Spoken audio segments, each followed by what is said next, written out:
Okay, and one more thing.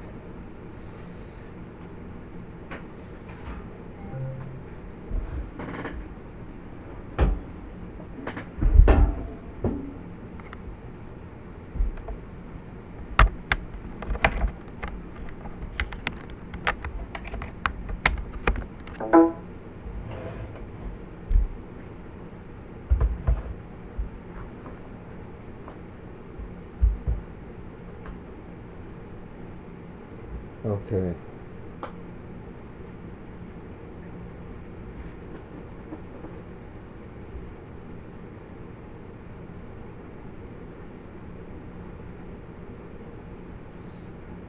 So I want to go back to and review what we did last time.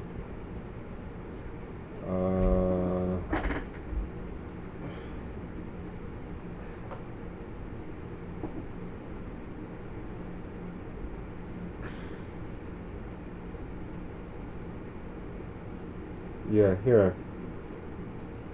These were the normal modes. And why is it why of epsilon? And why is epsilon built that way? Because the particles gyrate around the field, and the right-handed and left-handed circularly polarized uh, phase relations establish whether the electric field is rotating with the electrons or against the electrons. Now, notice the eigenvalues here.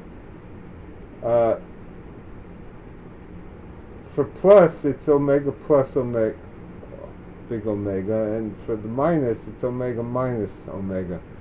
Now, you could go crazy trying to figure out which the plus is right-handed or the plus is left-handed, but just based on physical intuition, which corresponds to gyrating with the electrons, or this is just one charged species, but let's say it's the electrons.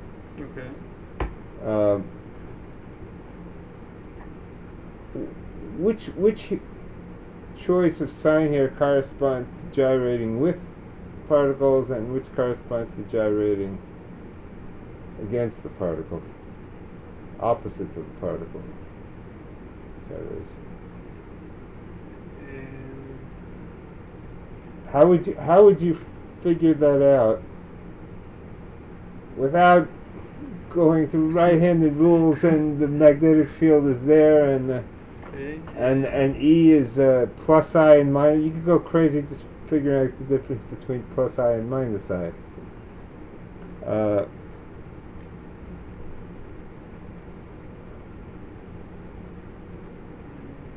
Okay, which way would you say the electrons absorb energy?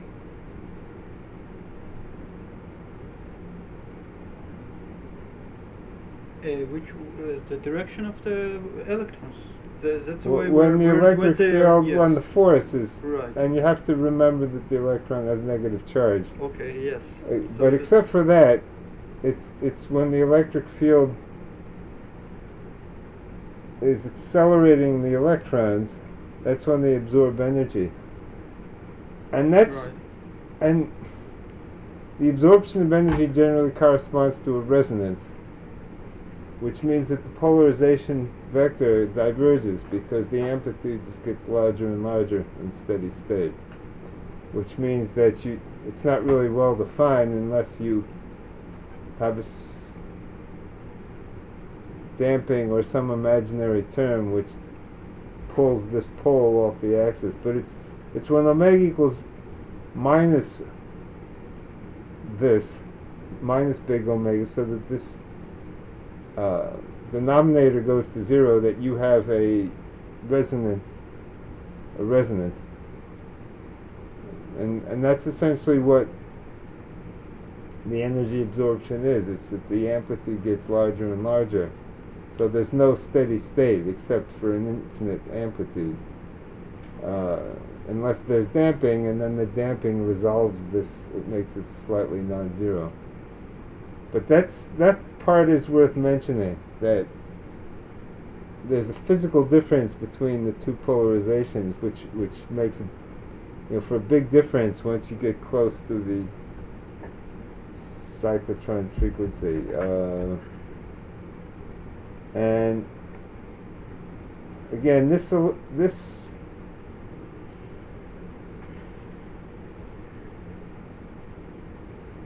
electrostatic mode, almost electrostatic mode, was an approximation, and it was a superposition of technically it was a superposition of the two circuit polarizations, but it's not exactly an eigenvalue. It's just approximately when omega is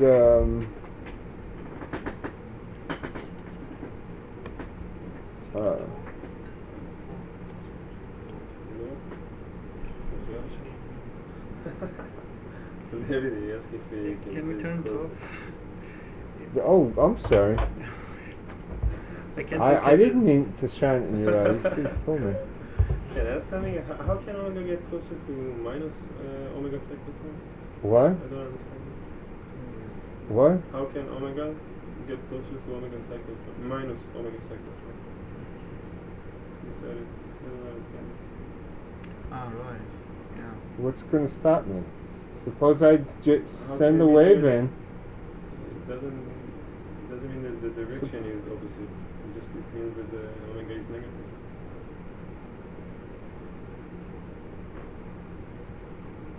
Looking at this like that, omega is positive. No. If I pick K, Yeah. then the direction of the wave propagates determines omega, because the phase velocity is omega over K. Yeah, the direction of it. That's the direction, but I'm not talking about direction, I'm talking about polarization. It means if you're standing at one point, which direction does the electric field gyrate in? Okay, but you don't see it in omega itself. You don't see minus omega or plus omega. I don't see what in minus omega or plus omega. When I see omega plus omega cyclotron, I don't see the resonance in minus omega cyclotron. How can omega get negative? I'm not following the question. Can you go up? Okay, you can see here, you can see. You see omega plus omega cyclotron. Yeah. I don't see here any direction that goes into omega. It's not electron. No, there are two choices. There are two choices for EX and EY. Yeah. One is the EY is I times EX, which means it's 90 degrees out of phase in one direction. And minus I means it's 90 degrees out of phase in the other direction. It's one is lagging behind and one is it's ahead. But how can you get the resonance? What? How can you get the resonance? You get a resonance when this denominator is zero. Yeah, that's what I'm asking. How can it be zero when omega plus omega second? It's zero, for example, if omega is positive and this is by definition is positive, Yeah. then it's zero when I choose the minus sign, when I choose left-handed. Okay, but Polarization. when it's plus. When it's plus, then the denominator is not zero and there's no resonance. But the only time you have resonance is when the electric field is going with the electron. It's not the same.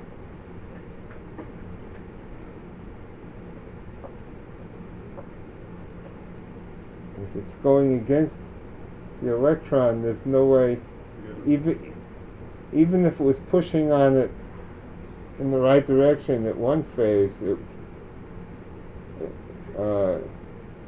since they're changing their phases in opposite direction, it would cancel Because I thought immediately. you meant that either way you can get a resonance. Okay. No. One of them is resonant, and the other one, you know that you can't, just from intuition. Okay, now this is still driving me crazy, but I think we got it right. Anyway, you were supposed to solve this formally for homework, and okay, now here's the point.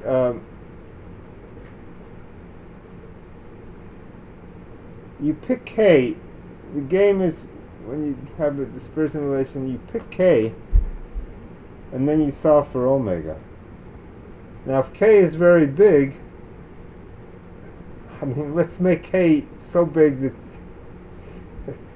this is satisfied. It's very short wavelength, then omega is equal to this, no matter what.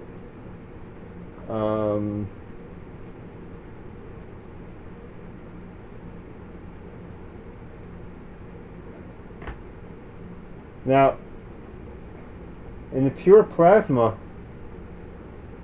omega squared is just omega p squared. Let's say the magnetic field is 0. And then this is always true, because big omega is 0. So this is always true. And then omega squared is equal to omega p squared. It's just the familiar plasma wave. And then I can make K very small, and I simply have very large phase velocities. And the reason the phase velocity in the plasma could be greater than the speed of light if there's no magnetic field. But if there's a magnetic field, then when I make K small, this is no longer satisfied because the denominator is now finite. Now, basically, when omega is less than omega cyclotron, it means the electrons will drift.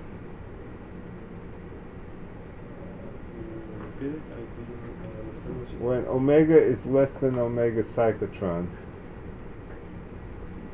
never mind what omega p is yet. When omega is less than, the electrons will drift.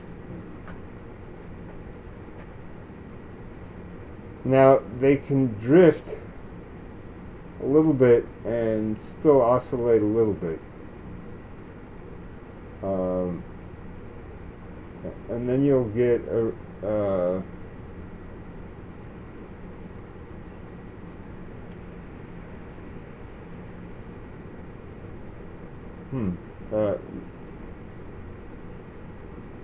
then there's actually some interesting physics in there. If omega p is negligible and omega is less than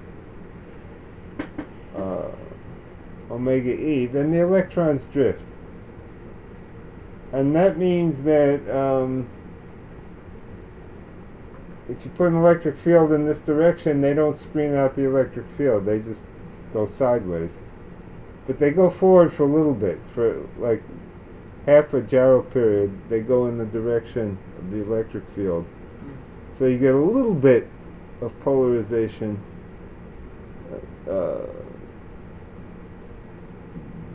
but not very much.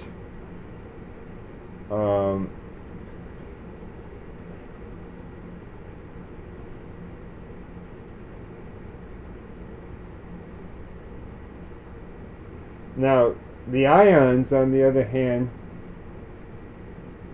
might still give you polarization because they don't drift necessarily, because they're too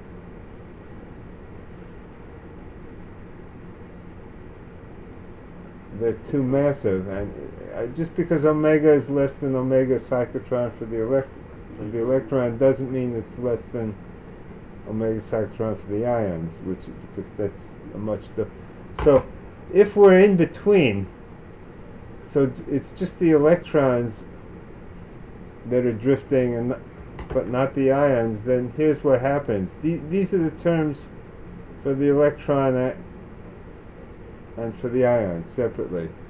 But for the electrons, I neglect omega because it's much smaller than this. So I just keep How can I omega be just keep smaller than I just what? I just keep this term and not this term. How can omega be smaller than omega second if we have omega squared is equal to omega thousand squared plus omega second squared? I don't. Ah. I only had this for modes where this was satisfied, Yeah. but now I'm Okay. saying Okay. let's say it's not satisfied. Let's say otherwise, otherwise there's still two possibilities. One is that I neglect omega squared when comparing to the electrons, but when comparing to the ions, I still neglect.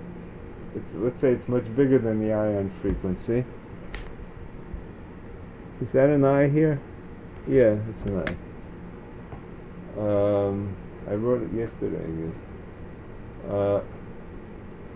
So by throwing this away, I'm essentially saying the electrons drift because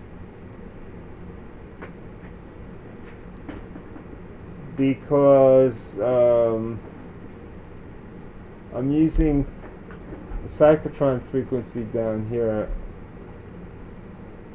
as opposed to the regular frequency, and that just tells me that the electron polarization is much smaller by a factor of omega cyclotron over omega squared than it would have been if I just had this term here. And that's a regime where basically they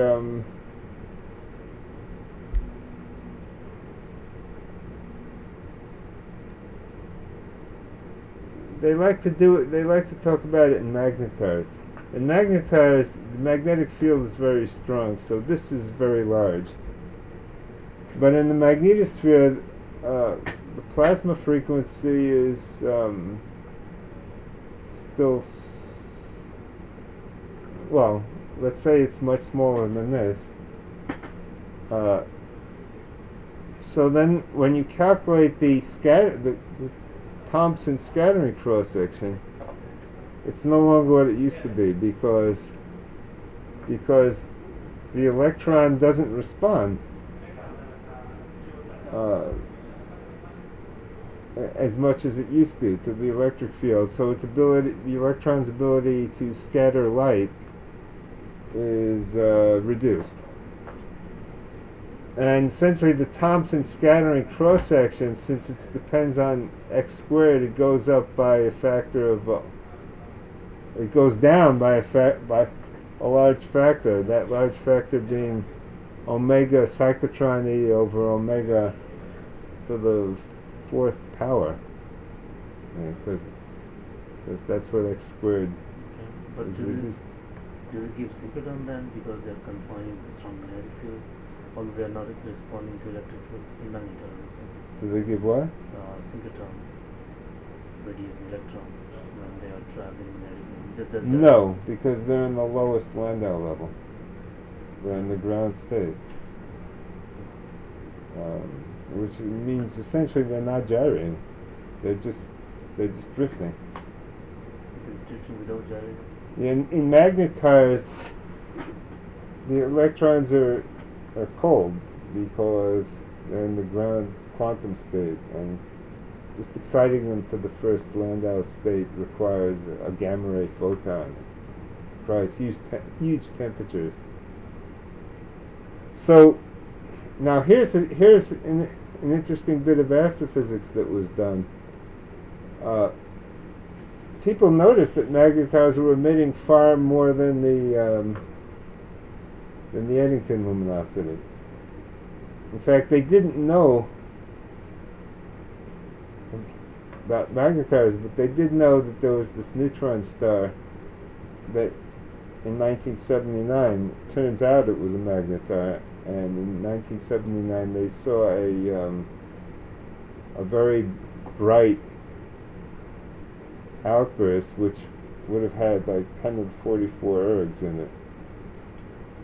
and in less than a second, that's much more than the Eddington limit.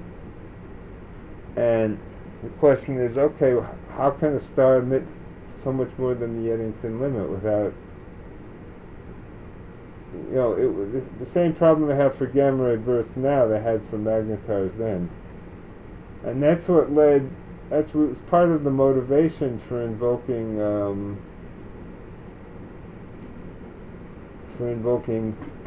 magnetars, because when the Thomson scattering cross-section goes down, the Eddington limit goes up. So by making this big enough compared to the photon frequency, you could suppress Thomson scattering and then essentially raise the Eddington limit by many orders of magnitude. And that, it's still basically a valid argument. It's just that inside the neutron star, it's not clear that you can neglect the plasma frequency.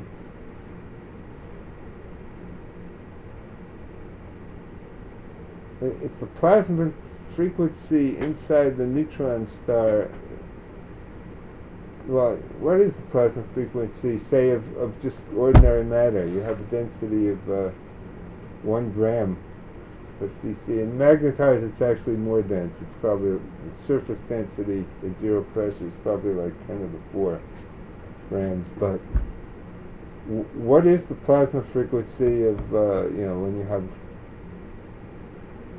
density of, normal stuff, 1 gram per cc? It's you have like 10 to the 24 electrons.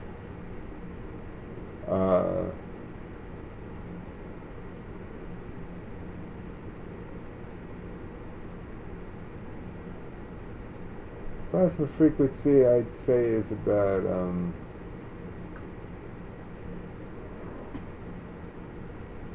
10 to the 20. It's gamma rays. Depends on the density. What? Depends on the density. You can go 24. What is I the said density? 10 to 1 gram per cc.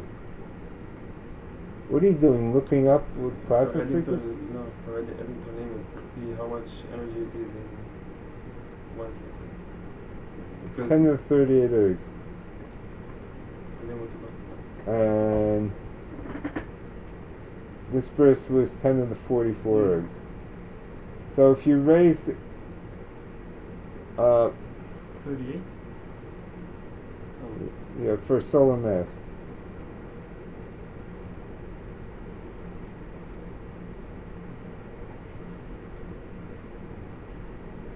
So maybe you'd like to figure out the plasma frequency. If you have 10 to the 4 for magnetar frequencies, 10 to the 4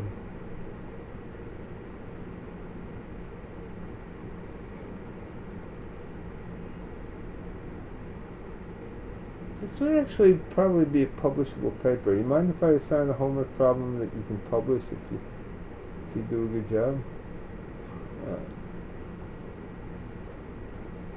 I'm not sure. Somebody may have done it, but I'm not promising. But what's the plasma frequency for 4 pi Ne squared over Me when N is 10 to the 28th, let's say?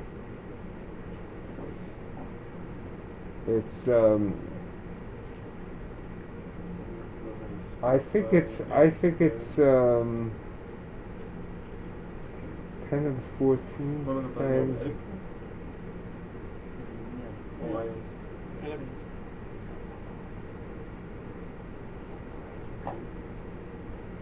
I think it's in the X-ray.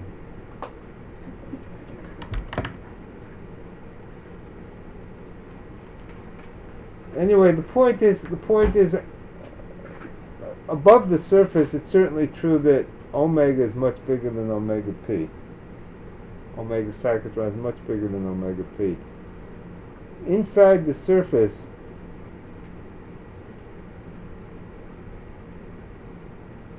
How much is the density?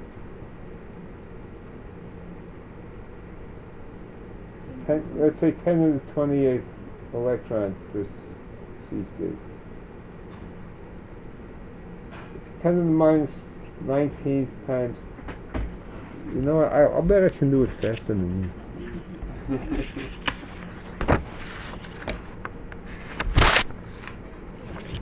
10 to the 19th, 10 to the 28th, 10 to the minus 27th.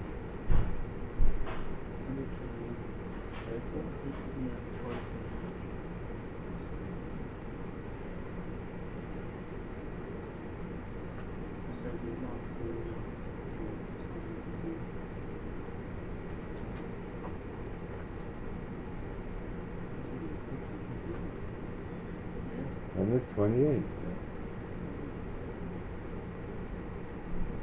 In fact, 28 plus 27 is 55. 56. 56 minus 19 is 37. Yeah, I get it's about 10 to the 19th hertz. So 10 to the 19th hertz, if I multiply by h, it's about 10 keV. Now,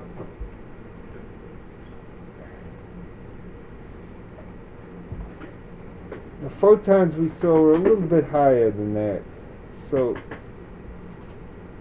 they could probably escape the surface of a neutron star, but X-rays, soft X-rays, not necessarily. So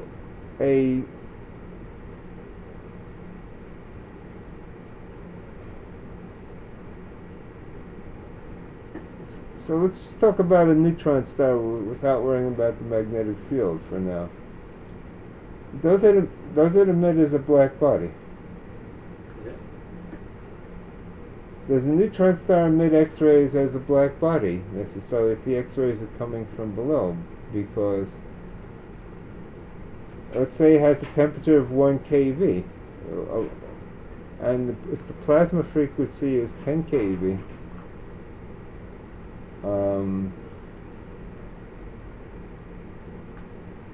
then it means photons are reflected by the surface, right? What happens when you have a surface where the plasma frequency is greater than the frequency of the light? And that's essentially what happens in a mirror, right? And they can use mirrors to reflect X-rays up to about 10 keV, which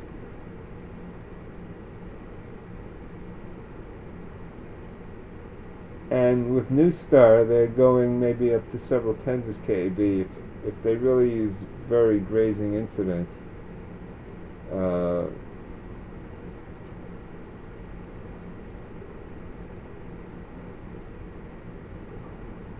But for gamma rays, you can't. Now, as I said, on the neutron star, the density, even right near the top, could be more than terrestrial densities. But the reason the mirror reflects, any metal that has free electrons is going to have a plasma frequency that's greater than optical light, so it's always going to reflect it. And it's not obvious that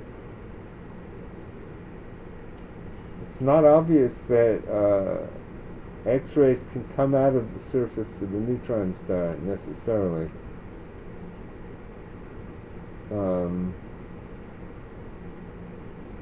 Because the plasma frequency can be on the order of 10 to the 17th. Let's say I made the density 10 to the 24th, so it's 2 orders of magnitude less. 10 to the 17th is it's soft X-ray.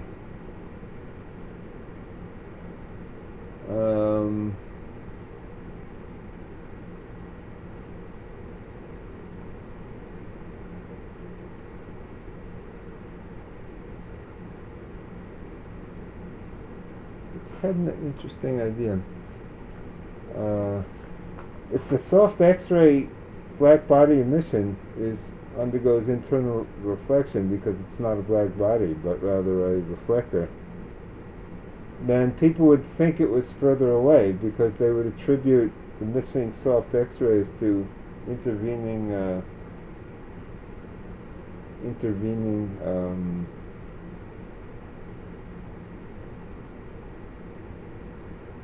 interstellar material.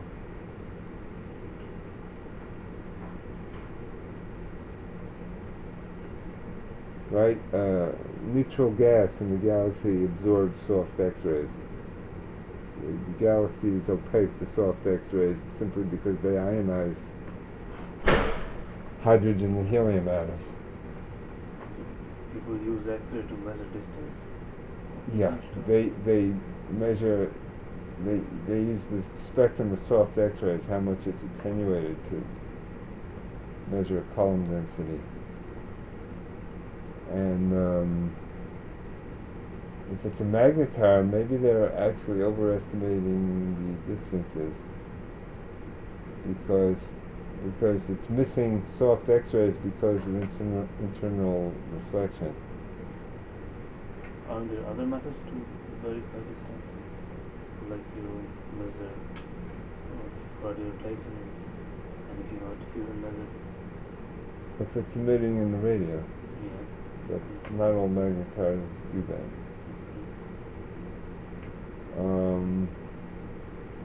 And if it's emitting in the radio, it might not be an X-ray source. I mean, they would need 2 independent ways of doing it.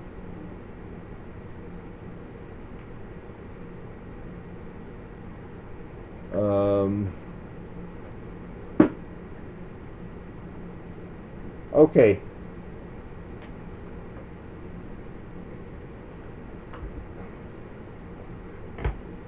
So let's say you're in the intermediate region where electrons drift and ions don't. Then you neglect this here and this here in favor of the other one.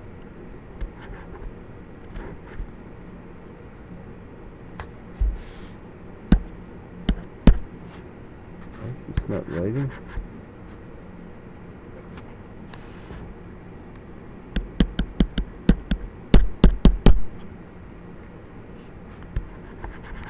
I give up.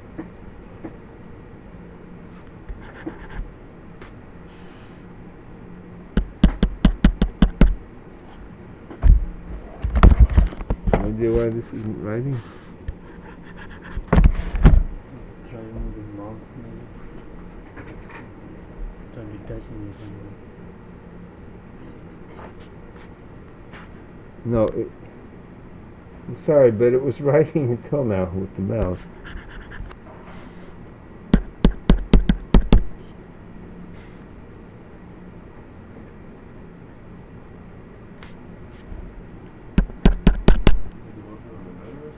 What?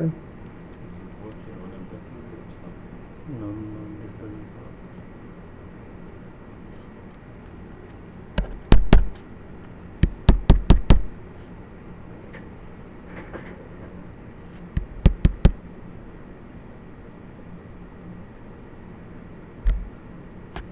Try detach the mouse and then see if it detaches that.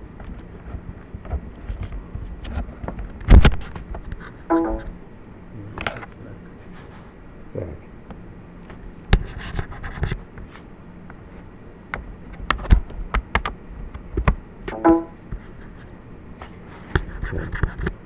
It's interesting. Alright, so we neglect this and we neglect this, and we get quasi-neutrality, or actually, there's another way to do it.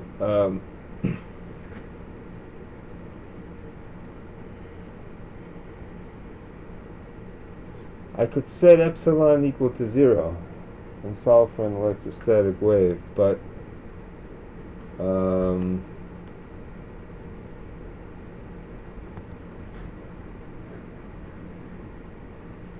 not be the same answer.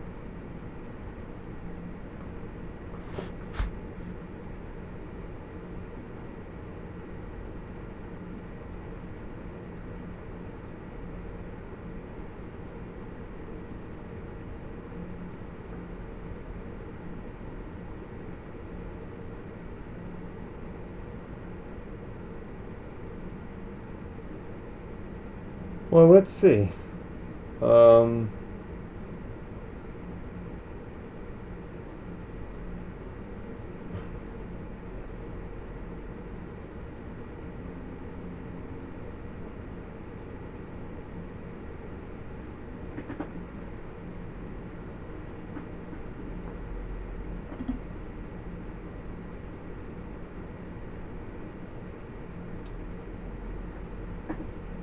Quasi-neutrality doesn't mean neutrality, it just means that each of these terms is much bigger than 1. If each of these terms is much bigger than 1, each of these polarization terms is much bigger than 1, then quasi-neutrality demands, well, having an electrostatic wave demands that they be about equal to each other. Now the question is, when do you get quasi-neutrality? The conditions for quasi-neutrality, I guess, have to be that both these terms are greater than 1. If omega p e squared is much less than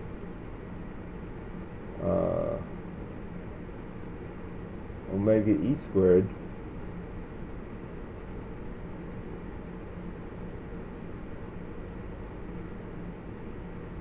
well, let's see, then this would be much less than 1, but then this would have to be 1. But it's not consistent. Maybe this is a way to prove quasi-neutrality formally. But let's say this is much less than this, so we neglect this, and then we say this is small compared to this, so that the whole thing is less than 1.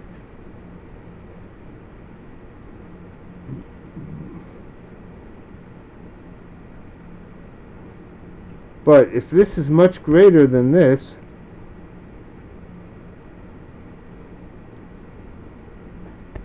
then this is going to be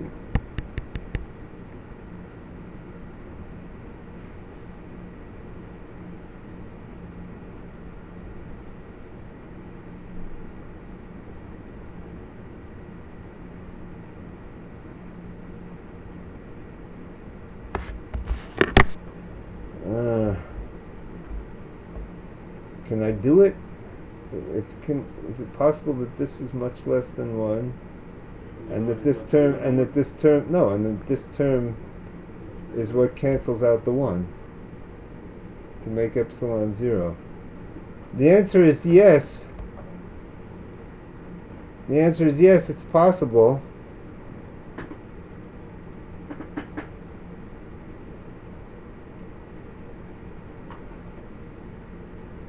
The answer is yes, it's possible, but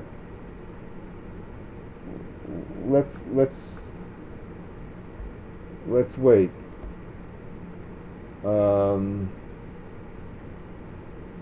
If I can make this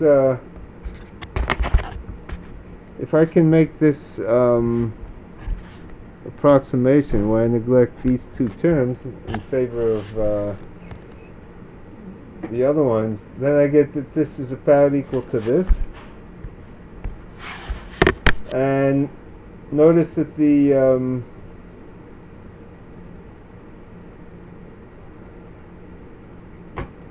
notice that omega E times the mass ratio is just omega I. So therefore omega is equal to this.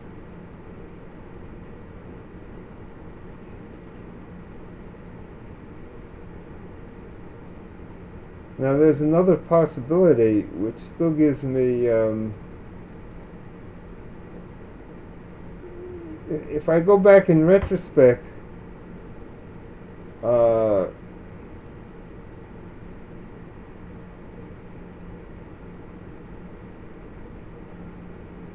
if I just make these really small,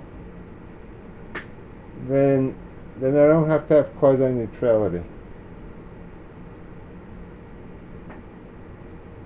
I just want to point that out. I'm pretty sure the quasi-neutrality means that each of these terms is large compared to one, and therefore that the polarizations have to almost cancel.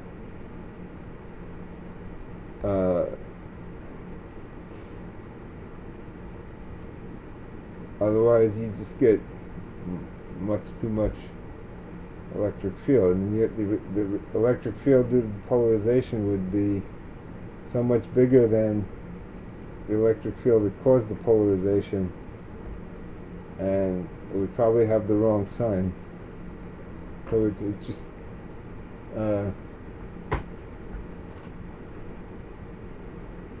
it just wouldn't satisfy epsilon equals 0. You wouldn't get a self-consistent approximate. Now let's consider the other possibility, which is that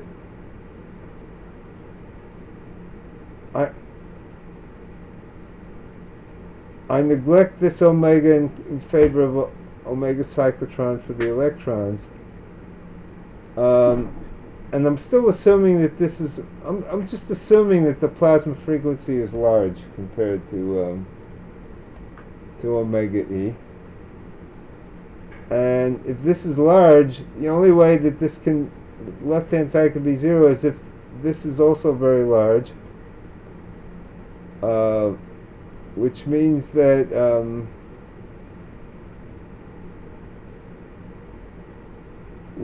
omega has to be close enough to omega I so that this denominator is large. And therefore omega is roughly equal to omega I plus whatever little bit gives you this term.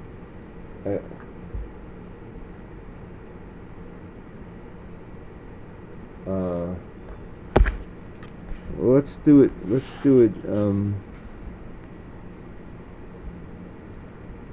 exactly. You're saying that I'm saying that omega pi squared over omega squared minus omega I squared, which is equal to omega pi squared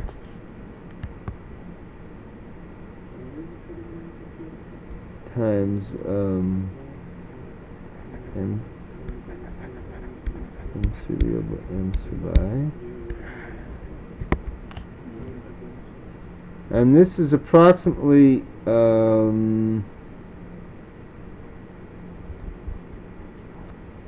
this is approximately 2 omega I delta, right? If I write omega this way.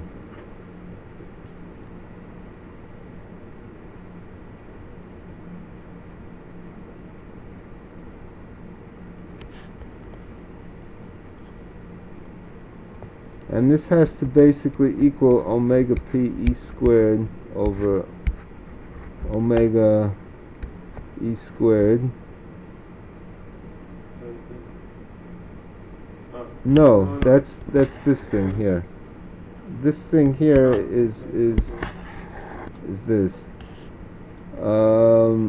So delta is equal to, these two terms cancel, me over mi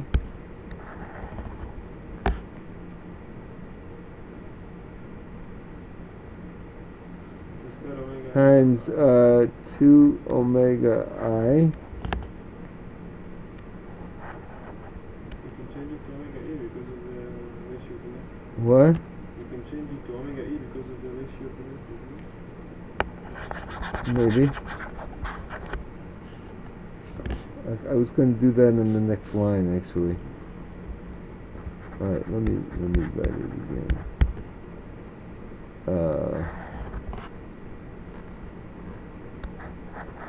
2 omega I, and this is omega e squared. I can get rid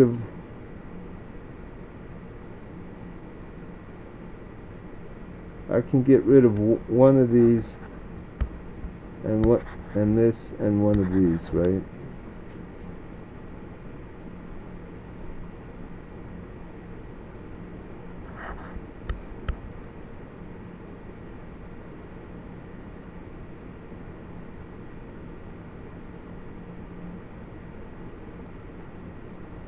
That didn't come out right. Yeah, it's omega e over. No, but it's supposed to be small. No. That's ridiculous. That's ridiculous. Yeah, but small compared to what? Compared to omega I. Obviously this has to be Omega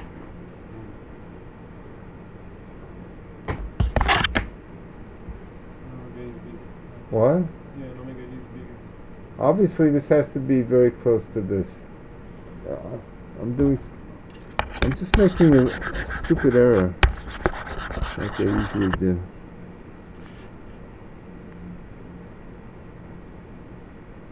This is certainly true.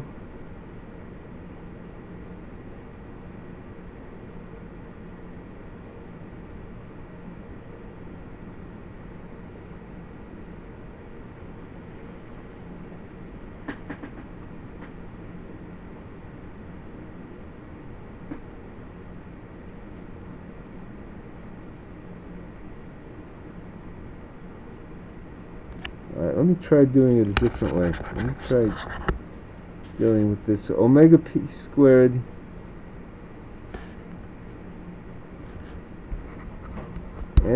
me over mi is 2 omega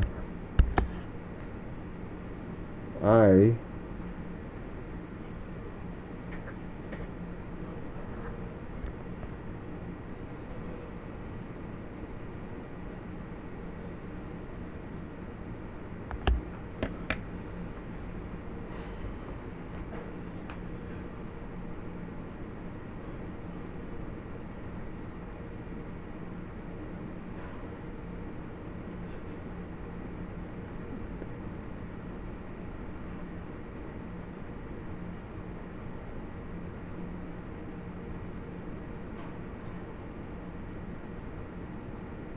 big number.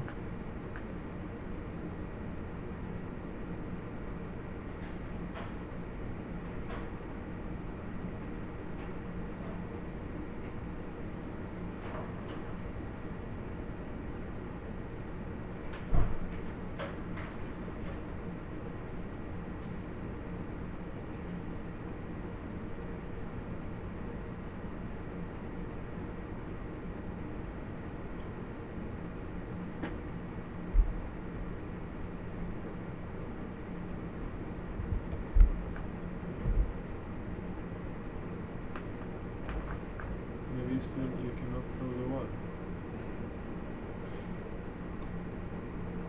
But let's assume I can. Let's assume that I can. Let's assume that omega p is large. Anyway,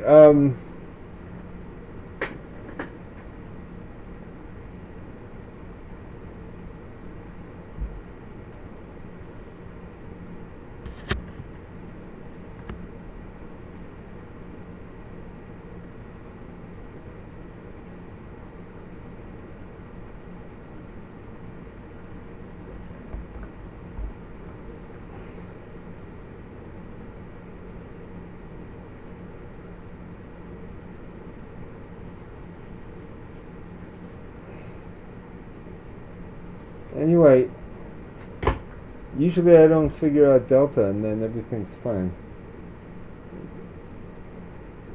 It turns out that this has to be greater than 1 and this has to be much less than 1, so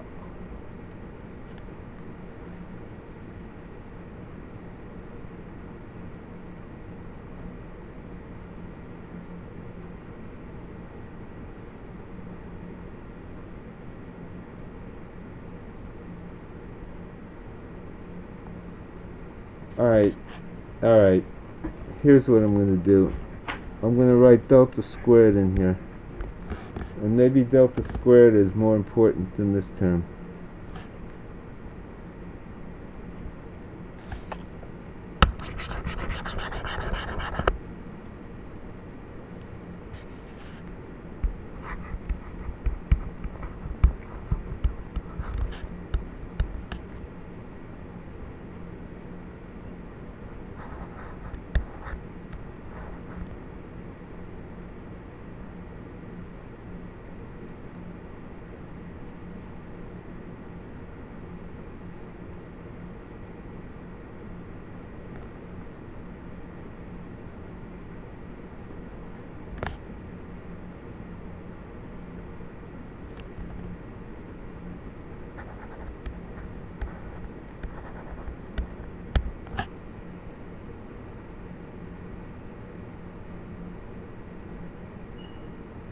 Suppose this if I neglect delta squared, I was getting the delta was bigger than omega I.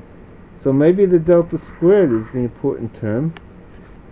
And delta is equal to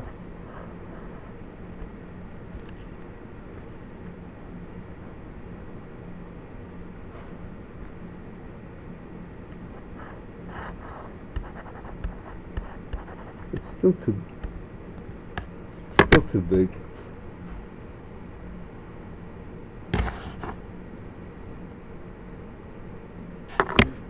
Still too big. But how can it be too big? It has to be small.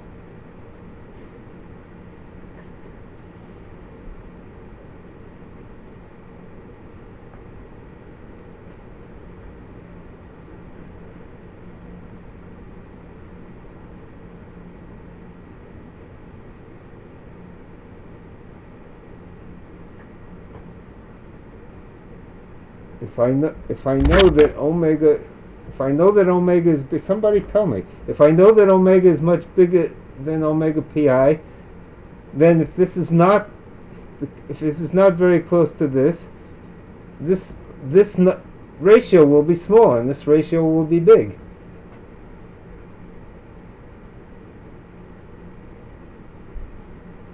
I'm just making a stupid mistake here.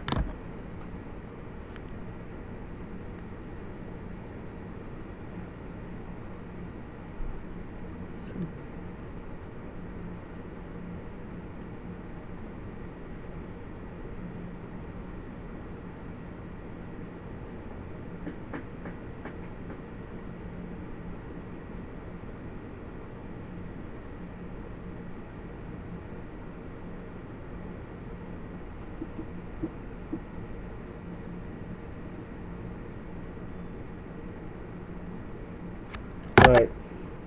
I don't understand it. I wanted to assign another homework problem, which was to calculate the I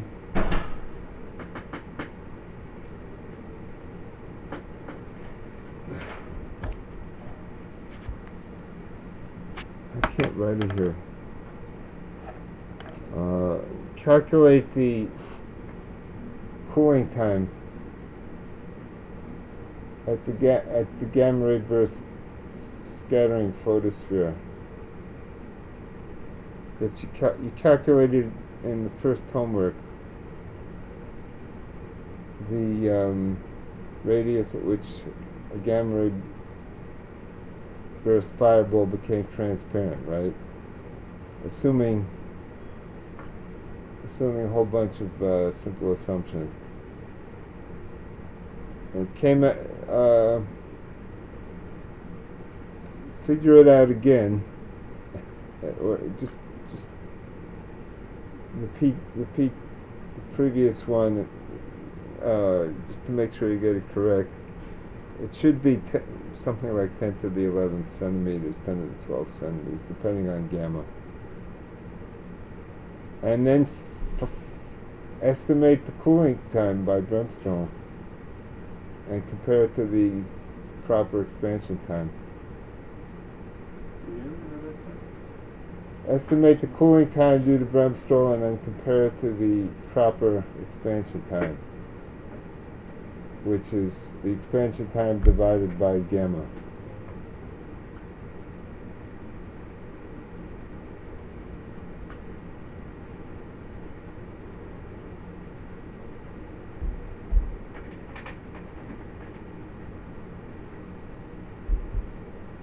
Look, if this is 100, then the difference between this and this has to be 100th of this. And that's all there is to it. So it's omega. What was the last time? The expansion time, something over gamma? Something over gamma.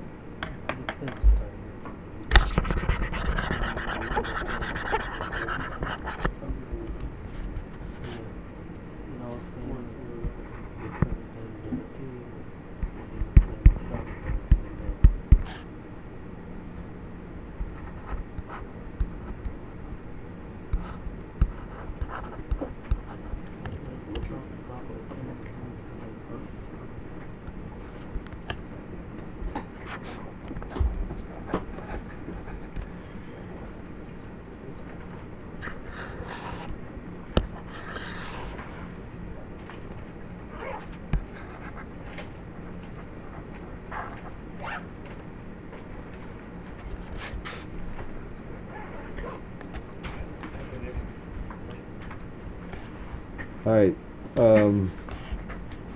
what's in the high-tech room? Yeah, it's The small balls.